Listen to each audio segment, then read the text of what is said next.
7 октябр муовини ёвари мудири Агентии ИМА оид ба рушди байналмилалӣ оид ба минтақаи Осиё хонум Анҷали Каур бо мақсади тақвияти шарикии ИМА ва Тоҷикистон ба ин кишвар ташриф овард. Зимни сафари кори хонум Каур дар чорчӯбаи Лоиҳаи USAID оид ба рушди соҳибкорӣ ва таъсиси ҷойҳои корӣ дар Тоҷикистон аз фаъолияти фабрикаи нассоҷии Арвис дидан кард. Ин фабрика ки дар асоси технологияҳои муосир сохта шудааст, маҳсулоти нассоҷӣ аз қабили намудҳои гуногуни саҷоқҳо, хилъатҳо барои ҳама сину сол инчунин дигар намудҳои маҳсулот дар доираи стандартҳои ҷаҳонӣ истеҳсол мекунад. Дастгоҳи корхона аз Белгия, Олмон, Туркия, Амрико, Ҷопон ва Ҷумҳурии Корея харидорӣ ва насб карда шуданд. хонум Анҷали Каур қайд намуд ки шарикии USAID бо Арвис на танҳо ба беҳтар кардани тиҷорат, балки ба рушди дарозмуддати иқтисодӣ ҳавасманд мекунад. USAID is so excited that we've been able to partner with such a strong company like Arvis.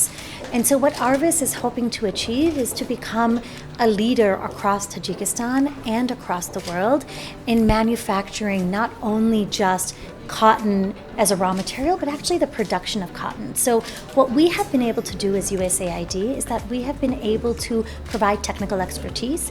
We've been able to provide modernization of the equipment here and help with that. Really think about the kind of certification that they need internationally so they can meet the requirements for international markets. Already, we've been able to help Arvis across Central Asia and across other countries in Europe. And what we're excited about is that right now in 2023, we have a production of about 40%. And together with Arvis, we plan on increasing more than doubling the production by 2026 to over 86%. That will be an exciting adventure, not only for Arvis, but also for the country of Tajikistan to see the example of Arvis as a case study in what is possible for industry here.